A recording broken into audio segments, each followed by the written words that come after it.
for women who were less than 8 weeks pregnant is, she explained, a transvaginal sonogram.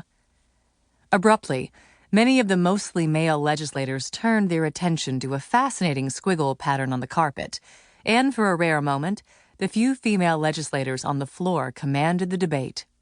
Representative Ana Hernandez Luna approached the back mic and sweetly asked Alvarado to explain what would happen to a woman undergoing a transvaginal sonogram. Well, Alvarado answered helpfully, she would be asked by the sonographer to undress completely from the waist down and asked to lie on the exam table and cover herself with a light paper sheet. She would then put her feet in stirrups so that her legs are spread at a very wide angle and asked to scoot down the table so that the pelvis is just under the edge. At this point, if there had been thought bubbles floating over the heads of the male legislators, they almost certainly would have been filled with expletives of embarrassment or further commentary on the carpet design. "What does this vaginal sonogram look like?" Luna asked, ever curious. "Well, I'm glad you asked," Alvarado answered, "because instead of just describing it, I can show you." And so the state representative from Houston's District 145 put both elbows on the lectern and held up in her clenched fist a long, narrow plastic probe with a tiny wheel at its tip. It looked like some futuristic instrument of torture. "This is the transvaginal probe," Alvarado explained, pointing it at her colleagues as she spoke, her finger on what looked like a trigger. "Colleagues, this is what we're talking about. This is government intrusion at its best. We've reached a..."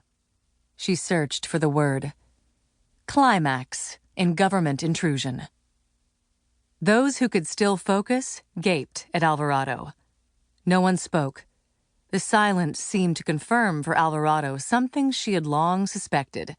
Most of the men in the House chamber didn't know the difference between a typical ultrasound, the kind where a technician presses a wand against a pregnant belly and sends the happy couple home with a photo for their fridge, and this. She locked Miller in her sights. "What would a woman undergo in your bill?" she asked. Miller seemed confused. "It could be an ultrasound, it could be a sonogram," he began. "Actually, I have never had a sonogram done on me, so I'm not familiar with the exact procedure. On the medical procedure, how that proceeds."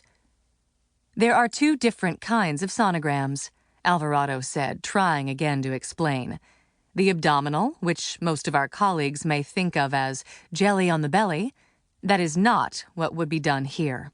A woman that is 8 to 10 weeks pregnant would have a transvaginal procedure." Miller stammered a response, but Alvarado was not done with him. She continued the grilling for several more minutes, keeping Miller on the ropes with a sustained barrage of icky female anatomy talk. Ultimately, however, the room was stacked against her.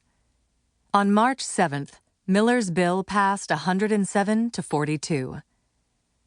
Over the next few months, as the Senate passed its version of the bill, which was sponsored by Houston's Senator Dan Patrick, and as Governor Perry signed the legislation into law at a solemnly triumphant ceremony, the exchange between Alvarado and Miller stood as a glaring reminder of the peculiar way in which women could be largely boxed out of decisions that were primarily concerning them.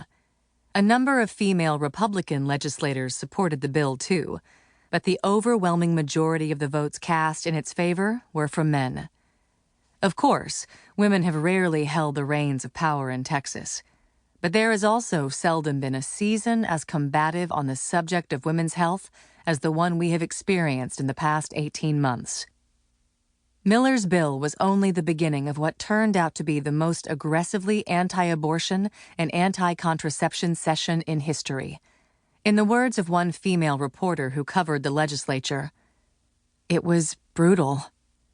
Not only did the sonogram law pass, but drastic cuts were made to statewide family planning funds, and a Medicaid fund known as the Women's Health Program was sent back to Washington, stamped with a big "no thanks."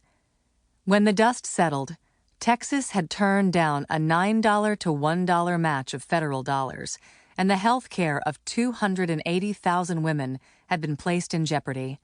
And that wasn't all. Earlier this year...